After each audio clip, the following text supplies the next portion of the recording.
माँ बेटी दूसरे प्रदेश में दाई काम करने जाएंगे तो समझिए झारखंड का दुर्भाग्य है। केंद्र सरकार को बार बार हम लोग चेता रहे कि हमारा शरणा कोड लागू करो। शरणा कोड लागू होगा तो आदिवासी समाज का एक पहचान होगा। और केंद्र सरकार आंख में काला चश्मा और कान में रुई ठूस के सोए हुआ है। हम लोग धर्म कोड के लिए अपने पहचान के लिए मोहताज हैं कि हम कौन सा जात में है, कौन सा धर्म को लिखें। कि झारखंड की जनता को ठगने और छलने का काम, नौकरी बाहरी को मिलता है। यहाँ का कोयला का ठेकेदार बाहर के लोग, यहाँ का बालू का ठेकेदार बाहर का लोग, सभी जात धर्म अपने अपने जात धर्म को छोड़ के सिर्फ आदिवासी बनने में होड़ में लगे हुए हैं। झारखंड में इन दिनों एक कहावत काफी तेजी से चर्चा किया जा रहा है। कहावत यह है कि झारखंड के कोख में अमीरी तो है लेकिन गोद में उतना ही भयावह गरीबी की तस्वीर झारखंड वासियों को, झारखंडियों को देखने के लिए मिल रहा है। झारखंड 25 वर्ष का यात्रा पूरा कर रहा है और इस 25 वर्ष की यात्रा को जब हम लोग पढ़ते हैं तो यह दिखाई देता है, यह समझ में आता है कि झारखंड की तस्वीर झारखंड के तकदीर में लिखी है तो गरीबी, बेबसी, लाचारी, बीमारी और कोयले से निकलने वाला जो डस्ट है, जो धूल है, उससे उनकी मृत्यु। झारखंड के 25 वर्ष की यात्रा पर लगातार झारखंड के अलग अलग जगहों पर जा करके झारखंड के वैसे सामाजिक अगुवा, वैसे राजनेता, वैसे अर्थशास्त्री, तमाम लोगों से हम लोग यह समझने की कोशिश कर रहे हैं कि जो कहावत इन दिनों चर्चा का विषय बना हुआ है, आखिरकार इस 25 वर्ष की यात्रा पर उनकी क्या प्रतिक्रिया है, वो इस 25 वर्ष की यात्रा को किस तरह से देखते हैं। इसी कड़ी में हमारे साथ बातचीत करने के लिए आज सरना सदान मूलवासी मंच के कार्यकारी अध्यक्ष सूरज टोपो हैं, आदिवासी समाज से आते हैं, बातचीत करते हैं। सूरज दा, सबसे पहले तो द जनसभा के मंच पर आपका बहुत बहुत स्वागत और जोहार है। सबसे पहले मेरी ओर से झारखंडी जोहार है आपका चैनल को, आपको फॉलोवर को। झारखंड में कहावत इन दिनों काफी चर्चा का विषय चल रहा है। कहावत यह है सूरज दा कि झारखंड की कोख में अमीरी है लेकिन गोद में उतना ही भयावह गरीबी झारखंडियों के किस्मत में है। वही भयावह गरीबी से जो है यह झारखंड जूझ रहा है। सबसे पहले इस पर क्या प्रतिक्रिया? देखिए, सबसे पहले तो आपका जो कहावत है बहुत सटीक बैठता है झारखंड के प्रदेश में। झारखंड प्रदेश एक्चुअली में खनिज से भरा हुआ राज्य है और आपने जिस कहावत को उदाहरण के तौर पे बताने का काम किया, खनिज राज रहते पर यहाँ के लोग आज गरीबी की स्थिति में जी रहे हैं। और झारखंड प्रदेश 25 साल इस राज्य को होने को है और देखिएगा 15 तारीख विश्व जयंती के शुभ अवसर पर तमाम झारखंड प्रदेश में हर्षोल्लास के साथ हमारे आदिवासी संगठन हो या सामाजिक संगठन के लोग बिरसा मुंडा को याद करते हुए विभिन्न अखाड़ा में भी कार्यक्रम किया जाएगा। और उस दृश्य को देखने के लिए ऐतिहासिक मोरहाबादी मैदान में इस राज्य का सरकार के द्वारा भी कार्यक्रम बिरसा जयंती के अवसर पर रखा जाता है। और इस राज्य का जब निर्माण हुआ था उसी दिन निर्माण हुआ है और राज्य अलग बना है। मगर आज झारखंड का जो दिशा और दशा है ये किसी से छुपा हुआ नहीं है। आज झारखंड में देखिएगा कि जिस प्रकार से गरीबी ग्रामीण क्षेत्र में देखने को मिलता है, ना ढंग से सड़क अभी तक पहुंचा 25 साल में, ना बिजली, ना पानी। और सबसे बड़ा मुद्दा झारखंड में है कि आदिवासी प्रकृति के पुजारी हैं और अथाह आदिवासी के पास क्षेत्र में जमीन है। और आज देखिएगा कि अबुआ सरकार के राज हो या किसी राजनीतिक दल के सरकार में आदिवासियों का जल जंगल जमीन कभी सुरक्षित नहीं हुआ है। और आए दिन देखिएगा कि हमारा झारखंड प्रदेश में आदिवासियों का जमीन को छीना जा रहा है। तो कहीं ना कहीं ये 25 साल में जो विकास होना चाहिए झारखंड प्रदेश को, आज मानिए इस राज्य का आदरणीय मुख्यमंत्री बड़े भाई हेमंत सोरेन के कार्यकाल में कुछ तो विकास का कार्यशैली झारखंड में बढ़ा है और देखने को भी मिल रहा है। और जिस प्रकार से झारखंड राज्य में विभिन्न सरकार राजनीतिक दल के द्वारा बना है, सभी ने झारखंड को बेचने और लूटने का काम किया है। हम साफ तौर में कह सकते हैं कि झारखंड का खनिज का जो दुरुपयोग, जो उसका खरीद बिक्री जो बाहरी लोगों कंपनी को देने का काम कर रहा है, तो कहीं ना कहीं यहाँ का स्थानीय लोग के साथ छलावा है। और आप देखिएगा कि जितने भी उद्योग लगा है सब बाहर के लोग संचालित झारखंड में कर रहे हैं। हमारे स्थानीय लोग को जगह नहीं मिला आज तक। यहाँ का ठेकेदार को हम कह सके तो कि 25 साल झारखंड राज्य होने को है, मगर यहाँ का आदिवासी आज बड़ा ठेकेदार के रूप में कोई आदिवासी को जाना नहीं जाता है। वो कोई भी भवन निर्माण में हो, निगम निर्माण का ठेकेदार या कोई भी संस्था का ठेकेदार अभी तक आदिवासी समाज के लोग नहीं है। और जितने भी यहाँ काम होता है झारखंड प्रदेश में, सब बाहरी ठेकेदार हावी हैं। अरबों खरबों रुपया का काम चलता है झारखंड प्रदेश में, मगर यहाँ का आदिवासी या मूलवासी कोई ऐसा मजबूती ठेकेदार नहीं है कि जो सरकार उसको प्रोजेक्ट करे, उसको अच्छा फंड दे और उसको ठेकेदार बनाए। तो कहीं ना कहीं ये 25 साल हम कह सकते हैं जो झारखंड राज्य अलग हुआ है, कहीं ना कहीं हम मानते हैं कि इस राज्य को अलग करने में सभी जात धर्म के लोग का भागीदारी है। और जिस प्रकार से इस राज्य में भ्रष्टाचारी, लूट खसोड़, जल जंगल जमीन का छिनाना, कहीं ना कहीं अपने आप में हम कह सकते हैं कि झारखंड की जनता को ठगने और छलने का काम कर रहा है। सूरज टोपो अनुसूचित जनजाति से आते हैं और जब इस राज्य का निर्माण हुआ तो यह बात कही गई कि झारखंड में रहने वाले जो अनुसूचित जनजाति के लोग हैं, अब वो समाज के मुख्यधारा से जुड़ेंगे, उन्हें उनकी पहचान मिलेगा। और अपनी पहचान की लड़ाई को लेकर के भारत अलग होने के बाद से ही यह समुदाय लड़ता आ रहा है, लेकिन झारखंड अलग होने के बाद यह समुदाय इस लड़ाई को और तेज कर दिया सरना धर्म कोड की मांग को लेकर के। लेकिन इस 25 वर्ष की यात्रा में आप देखिए, ना तो इनको इनकी पहचान दी गई और ना ही सरना धर्म कोड पर किसी भी सरकार के द्वारा ऐसा कोई ठोस पहल किया गया। और जितनी भी राजनीतिक दल झारखंड में राजनीति करती है, वो बिना आदिवासियत का गुण गाए, बिना आदिवासियत के मुद्दों के बिना वो सत्ता में नहीं पहुंच पाई है। आखिरकार अनुसूचित जनजातियों के साथ इस 25 वर्ष की यात्रा में किस तरह का छलावा हुआ है और सरना धर्म कोड अब तक नहीं मिल पाना अनुसूचित जनजाति के लोग किस तरह से देख रहे हैं। देखिए, निश्चित रूप से जब से झारखंड राज्य अलग नहीं भी हुआ था, उससे बिहार राज्य के ही समय से आदिवासी अपने हक अधिकार का लड़ाई लड़ रहा है। और झारखंड राज्य प्रदेश बनने के बाद भी आज आदिवासी अपने हक अधिकार का लड़ाई सड़क से लेकर सदन तक अभी भी कर रहे हैं। मतलब झारखंड आदिवासियों का कहलाता है, मगर आदिवासी सबसे बिछड़ा हुआ झारखंड में हम लोग जाति हैं।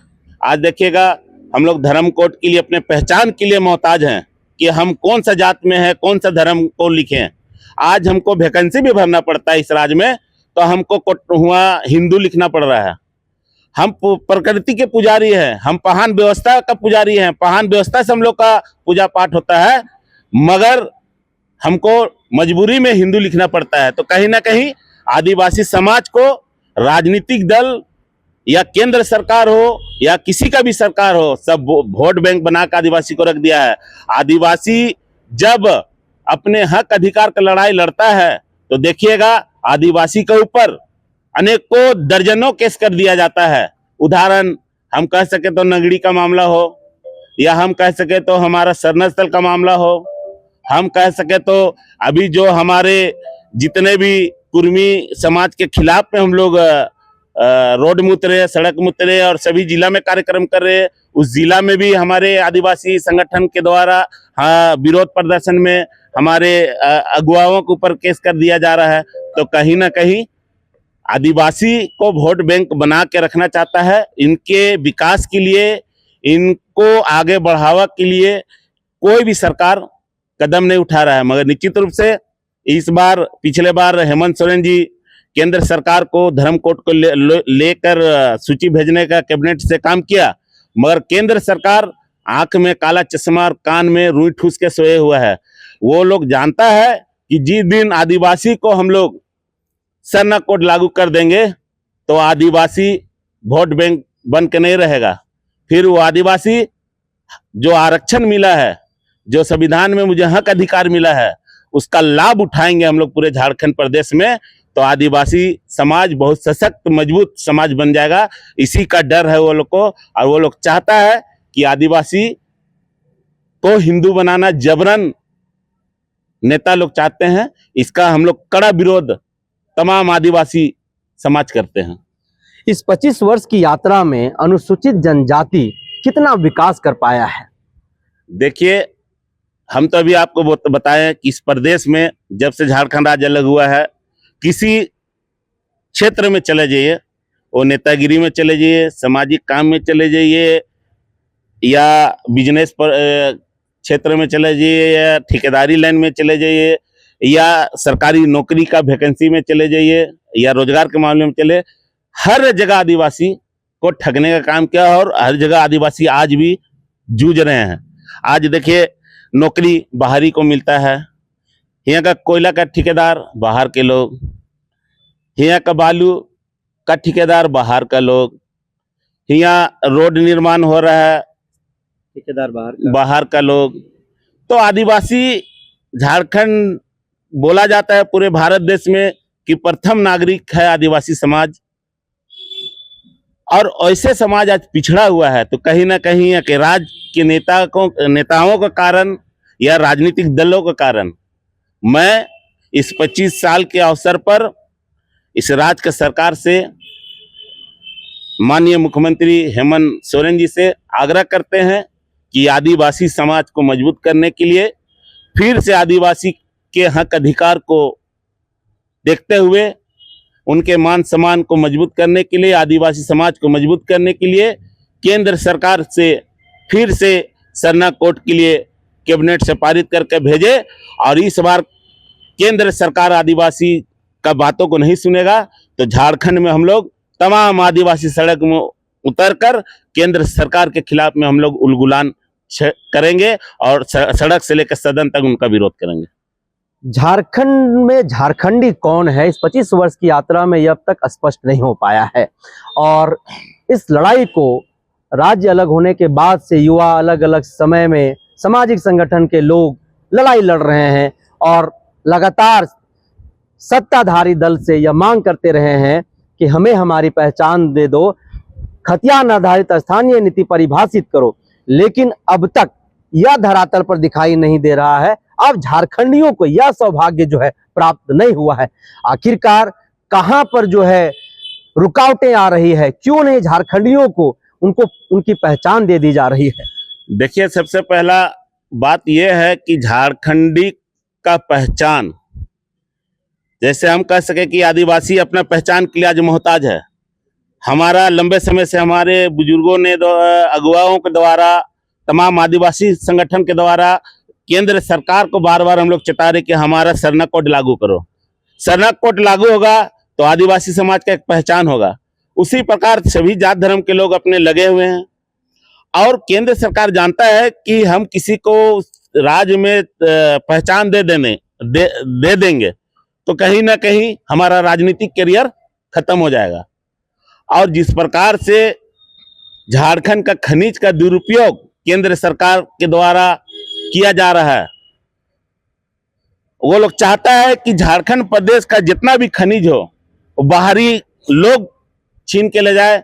झारखंड का जनता भूखे मरे, गरीबी से मरे, रोजगार से वंचित हो, ऐसा मानसिकता केंद्र सरकार का है। नहीं तो केंद्र सरकार तो सभी राज्य का सरकार होता है।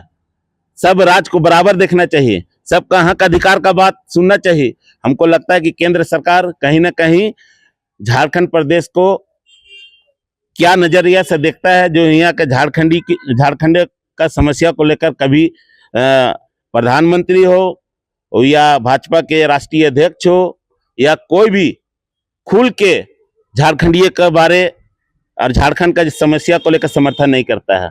आज भी उदाहरण देखिए, हमारे झारखंड में सभी जात धर्म अपने अपने जात धर्म को छोड़ के सिर्फ आदिवासी बनने में होड़ में लगे हुए हैं। और हमारे जितने भी आदिवासी अगुआ संगठन, युवा, छात्र, महिला सब सड़क में उतर के हम लोग विरोध कर रहे हैं। और ऐसे स्थिति में हमारे सांसद, विधायक, मंत्री कोई भी पार्टी के लोग समर्थन में नहीं उतरे। तो कहीं ना कहीं आदिवासी के साथ एक छलावा है और आदिवासी समाज को वोट बैंक बनाकर रखने का प्रयास है। और ये हमारे बिरसा जयंती के उपलक्ष्य में हम लोग अपने संगठन के माध्यम से फिर से राज्य सरकार आदरणीय हेमंत सोरेन जी को, राज्यपाल महोदय को हम लोग समय लेकर फिर से हम लोग अपने चीजों को लेकर अवगत कराएंगे और उनसे मांग करेंगे कि केंद्र सरकार को जल्द से जल्द हमारे बातों को और मेरे यहाँ के अधिकार के बातों को पहुंचाने का काम करें। शिक्षा के क्षेत्र की हम बात करें, स्वास्थ्य के क्षेत्र की हम बात करें, आप लोग किस नजरिए से देख पा रहे हैं इस 25 वर्ष की यात्रा में? देखिए, शिक्षा के क्षेत्र में जिस प्रकार से झारखंड बैकफुट में है और आपको मालूम होगा कि जितना भी सरकारी स्कूल है जिला से लेकर ग्रामीण स्तर तक सभी स्कूल का क्या स्थिति है किसी से छुपा हुआ नहीं है। कहने को तो झारखंड में हमारे शिक्षा मंत्री बहुत पढ़े लिखे लोग भी हैं और जो अभी हमारे शिक्षा मंत्री हैं बहुत पढ़ा लिखा है, मगर इच्छा शक्ति होना चाहिए कि हमारे इस राज्य के बच्चे को बेहतरी के लिए, उसके भविष्य के लिए हम क्या बेहतर काम कर सकें। हमको लगता है कि किसी को इस विषय में पहल करने नहीं करते हैं। और आज देखिए ग्रामीण क्षेत्र में बच्चा लोग किस स्थिति में अपने कॉलेज, जर्जर स्थिति है कॉलेज का, किसी का छत धस जा रहा है, शौचालय का व्यवस्था नहीं है, पानी का व्यवस्था नहीं है, मगर मजबूरी है। गरीब किसान का बच्चा प्राइवेट स्कूल में पढ़ा नहीं सकता है, प्राइवेट स्कूल का मंथली 3000 है, बस का 2500 है, तो ऐसे किसान का बच्चा कहाँ पढ़ेगा। तो सर राज्य सरकार को उसमें भी चिंतन करना चाहिए और जितने भी सरकारी स्कूल को मॉडलिंग कर सभी बच्चा को सुनिश्चित करें कि अच्छा बेहतर शिक्षा मिले और आने वाले दिन में इस राज्य का बेहतरी के लिए अच्छा से वो लोग पढ़ाई लिखाई करके इस राज्य का नाम रोशन करने में वो लोग अपना योगदान दें। आने वाला पीढ़ी के लिए इस राज्य का सरकार को सोचना होगा। इस 25 वर्ष की यात्रा में एक बात की और चर्चा जो है बहुत होते रहता है कि झारखंड खनिज संपदाओं से भरा हुआ एक राज्य है। 40% अकेले मिनरल्स इस राज्य में पाया जाता है। उसके बावजूद भी इस 25 वर्ष में इस झारखंड की पहचान जो है वो बेरोजगारी और पलायन के तौर पर ही रही है। आखिरकार कब झारखंड विकसित झारखंड के तौर पर जाना जाएगा और कब झारखंडियों की नसीब बदलेगी, कब उनके तकदीर में जो है यहाँ पर उनको रोजगार मिलेगा और ये जो पलायन जैसा एक बड़ा प्रश्न चिन्ह झारखंडियों के माथे पर लग गया है, ये कैसे खत्म होगा और कौन इसका जिम्मेदार है? देखिए, सबसे पहले तो इस झारखंड का जो दर्द है इसको समझने वाले कोई राजनीतिक नेता या राजनीतिक दल नहीं समझ सकते हैं कि झारखंड में क्या गरीबी है। तो हम आपको बताना चाहते हैं आपके चैनल के माध्यम से। मेरा संदेश ये रहेगा, एक आदिवासी बेटा होने के नाते, और झारखंड प्रदेश में जितना खनिज है, हम लोग सुने कि झारखंड सोना का चिड़िया है और वाकई में सोना का चिड़िया है। और सोना का चिड़िया का उपयोग बाहरी लोग कर रहे हैं, यहाँ का स्थानीय झारखंडी को कोई लाभ नहीं मिल रहा है। तो जिस प्रकार से झारखंड राज्य को अलग करने के लिए सभी जात धर्म के लोग लड़ाई लड़े थे बिहार राज्य से अलग होने करने के लिए, उसी प्रकार हम लोग को एकजुट होकर अपने झारखंड का खनिज को बचाने के लिए हम लोग को एकजुट होकर सड़क में निकलना पड़ेगा और केंद्र सरकार को चेताने का जरूरत है। तभी जाकर केंद्र सरकार का कुर्सी हिलेगा और केंद्र सरकार झारखंड के जनता का बातों को मुखरता के साथ सुनने का काम करेगा। नहीं तो इसी तरह झारखंड का खनिज लुटाएगा और हम लोग मीडिया में नेतागिरी करते रहें, रोड में निकलते रहें, ये इससे समाधान नहीं होगा। हम लोग को तमाम आदिवासी या मूलवासी या तमाम जात धर्म के लोग से अपील है कि झारखंड प्रदेश को जिस प्रकार से लड़ झगड़ के हम लोग अलग करिए, उसी प्रकार झारखंड का खनिज को बचाने के लिए हम लोग सड़क में उतरेंगे। तभी केंद्र सरकार का आंख खुलेगा और झारखंड विकास करेगा। आदिवासी समाज के नाम पर, या फिर मैं कहूं आदिवासियों के नाम पर राजनीतिक दलें तो राजनीति करती है, लेकिन आप गुमला, सिमडेगा, खूंटी, लातेहार जैसे अनुसूचित जनजाति बहुल्य क्षेत्रों में आप चले जाइए तो आपको पलायन जो है वो बड़े पैमाने पर दिखाई देगा। पुरुषों की अपेक्षा महिलाओं की जो पलायन है वो बहुत ज़्यादा संख्या में है। वहाँ पर मानव तस्करी भी बड़े पैमाने पर होता है। दिल्ली रांची रेलवे स्टेशन हो, हटिया रेलवे स्टेशन हो, बाय रोड हो, हर तरीके से जो है वहाँ से बेटियां दूसरे राज्यों में भेजी जा रही हैं, उनको बेच दिया जा रहा है। और दूसरे राज्यों में क्या कुछ हो रहा है ये झारखंडियों से छुपा हुआ नहीं है। आखिरकार कौन है इसका जिम्मेदार कि उन बेटियों को उस प्रकार की यातनाएं सहनी पड़ रही हैं, उनके साथ भेदभाव होता है, उनके साथ शोषण होता है, उनके साथ सामूहिक बलात्कार होता है। आखिरकार कौन है जिम्मेदार? देखिए, जिस प्रकार से हमारे ग्रामीण क्षेत्र के माँ बहन दो पैसा कमाने के लिए निकलते हैं, जिसको हम लोग पलायन बोलते हैं। देखिए, मजबूरी सबसे बड़ा चीज है। जब घर में अन्न नहीं रहेगा और हस्बैंड जब शराबी हो जाएगा तो फूलो जानो बन जाते हैं हमारे समाज के महिला। और फूलो जानो के तर्ज में वो लोग कमाने निकल जाए, एक मर्द बेटा बन के निकल जाते हैं। और वो लोग चाहते हैं कि हम दो पैसा कमाएंगे, अपना बाल बच्चा को बेहतरी जिंदगी देंगे, अच्छा से हमारा घर परिवार चलेगा। मगर ये सोच के साथ वो लोग निकलते हैं काम करने, मगर जो सोच सपना लेके निकलते हैं उस सपना तो ट्रेन में बैठते ही चूर हो जाता है। कहने का मतलब कि जो लोग ले जाते हैं हमारे माँ बहन को दूसरे प्रदेश, दूसरे राज्य, तो उसको ये मालूम नहीं होता है कि हमारे साथ होना है क्या। वो लोग तो बेचारी भरोसे के साथ चले जाते हैं कि हमको दिल्ली में जॉब लग जाएगा, मैं अपने बाल बच्चा को पढ़ा लिखा कर अच्छा भविष्य दे सकते हैं, ये सपने के साथ जाते हैं।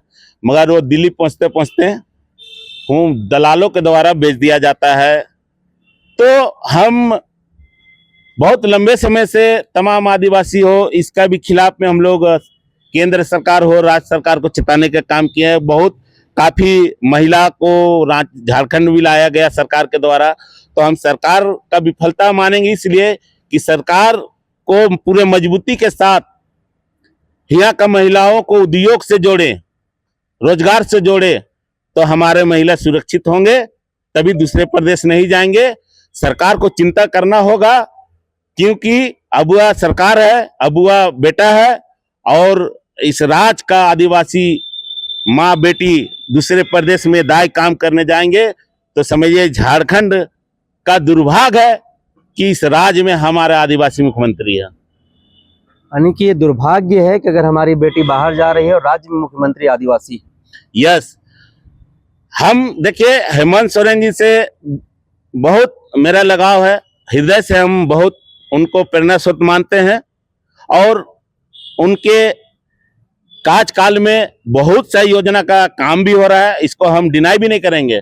मगर हम एक आदिवासी बेटी का बात और उसके स्त्री को बचाने के लिए, आबरू को बचाने के लिए इस बात को बोल रहा हूं कि हेमंत सोरेन जी को अपने कार्यकाल में अपने माँ बहन के हित के लिए, उनका सुरक्षा के लिए कुछ ऐसा कानून झारखंड प्रदेश में बनाए, ऐसा रोजगार से जोड़ दे हमारे माँ बहन को कि दूसरे दलाल के झांसा में नहीं आए और दूसरे प्रदेश नहीं जाए। झारखंड के 25 वर्ष की यात्रा पर बातचीत कर रहे थे हमारे साथ सूरज टोपो। उन्होंने स्पष्ट तौर पर कहा जिस तरह से झारखंड अलग राज्य की लड़ाई में झारखंड के तमाम जाति और तमाम धर्म के लोगों ने आगे बढ़ करके लड़ाई लड़ने का काम किया, एकजुटता का परिचय दिया, ठीक उसी तरह से झारखंड के खनिजों पर कब्जा करने के लिए, उस पर अपना हक अधिकार प्राप्त करने के लिए एकजुट हो करके ठीक उसी तरह से एक बड़े उलगुलान करने की जरूरत है।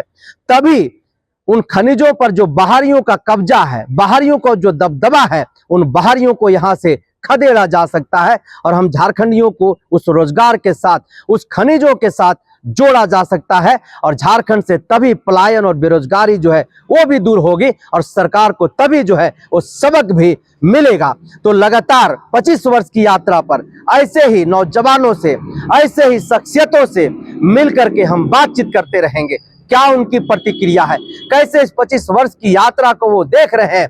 ऐसे तमाम सवालों पर जो है हम उनसे प्रतिक्रिया लेंगे और आप तक पहुंचाते रहेंगे। तब तक के लिए दीजिए हमें इजाजत। देखते रहिए द जनसभा। जोहार।